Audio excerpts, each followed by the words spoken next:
မင်္ဂလာပါရှင် Breaking Burma News သတင်းဌာနကနေပြီးတော့ဒီကနေ့အတွက်နောက်ဆုံးရသတင်းများကိုတင်ဆက်ပေးပါတော့မယ်။မင်းအောင်လှိုင်ပါဝင်စစ်ကောင်းဆောင်များကိုဆဲဆိုမှုဖြင့်ထောင်ဒဏ်17နှစ်ချမှတ်ခံထားရသောဇော်ဖုံးဟင်းကိုအင်းစိန်ထောင်သို့လွှဲပြောင်းလိုက်ပြီး Electronic ဆက်သွယ်ရေးဥပဒေပုံမှန်66ကာကြီးဖြင့်ဆက်လက်မှုဖွင့်အသနာခံစာအကြိမ်ကြိမ်တင်တော့လဲလွတ်မပေးအကြံဖက်မင်းအောင်လှိုင်ပါဝင်စစ်ကောင်းဆောင်များကိုဆဲဆိုမှုဖြင့်ထောင်ဒဏ်17နှစ်ချမှတ်ခံထားရသောဇော်ဖုံးဟင်းကိုအင်းစိန်ထောင်သို့လွှဲပြောင်းလိုက်ပြီးဆက်သွယ်ရေးဥပဒေပုံမှန်66ကာကြီးဖြင့်ဆက်လက်မှုဖွင့်ထားကြောင်းအင်းစိန်ထောင်သတင်းရင်းမြစ်ကပြောဆိုသည်မန္တလေးအိုးဘိုထောင်တွင်ထောင်ဒဏ်17နှစ်ကြာခံနေရသောဇော်ဖုံးဟင်းကိုဒီဇင်ဘာလအတွင်းအင်းစိန်အကျဉ်းထောင်သို့လွှဲပြောင်းခဲ့ပြီးရင်းသို့လွှဲပြောင်းမှုမှာရန်ကုန်တိုင်းဒဂုံမြို့သစ်တောင်ပိုင်းမြို့နယ်ရဲစခန်းတွင်ပါအမှတ်358/2025 Electronic ဆက်သွယ်ရေးဥပဒေပုံမှန်66ကာကြီးဖြင့်မဘာသာနှင့်စက်တက်ထောက်ခံသူဒေါ်မိုးမိုးခိုင်ကဖွင့်လှစ်ထားသောမှုကိုဆက်လက်စစ်ဆေးရန်ဖြစ်ကြောင်းသိရှိရသည်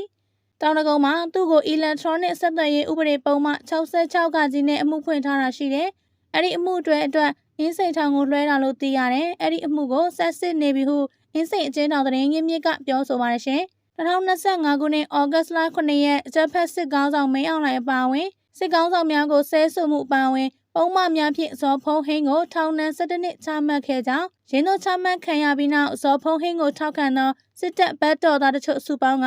မင်းအောင်လှိုင်ထံသို့အသနာခံစာအကြိမ်ကြိမ်တင်ပြခဲ့တော်လဲတစုံတရာထူးခြားမှုမရှိဘဲအကြောင်းပြန်ထားခြင်းမရှိကြောင်းသိရှိရသည်စစ်လော်ဘီဇော်ဖုံးဟင်းကို2025ခုနှစ်ဇွန်လ2ရက်နေ့ပြည်ဦးလင်တွင်စစ်တပ်ကဝင်ရောက်ဖမ်းဆီးသွားခံခြင်းဖြစ်သည်ပေါင်းတလဲမြို့မှကင်းပန်းရန်ထွက်လာသောစစ်တပ်ကိုမိုင်းဆွဲမှုစစ်သား2ဦးသေဆုံးပဲခူးတိုင်းပြည်မြို့နယ်ပေါင်းတလဲမြို့မှကင်းပန်းရန်ထွက်လာသောစစ်သားများကိုမိုင်းဆွဲတိုက်ခိုက်ရာ2ဦးသေဆုံးခဲ့ကြောင်း3631တပ်ရင်းစစ်ထောက်လန်းရင်းနဲ့သတင်းပြန်ကြားရေးတာဝန်ခံရဲဘော်ရှယ်တို့ကရန်ကုန်ခေတ်သစ်သတင်းဌာနထံသို့ပြောဆိုသည်ဒီဇင်ဘာလ29ရက်နေ့မုံလဲ1:30မိနစ်ခန့်တွင်ပေါခေါင်းမြို့နယ်ဗော်ဒီကုန်းရွာမဲယုံလုံခြုံရေးအတွက်ပေါင်းတလဲမြို့မှကင်းပတ်ရန်ထွက်လာသောစစ်သား15ဦးကိုတော်လှန်ရေးတပ်ဖွဲ့များကကန်စုရွာအနောက်ဘက်စာတင်ကျောင်းအနီးတွင်မိုင်းဆွဲတိုက်ခိုက်ခဲ့ကြောင်းသိရသည်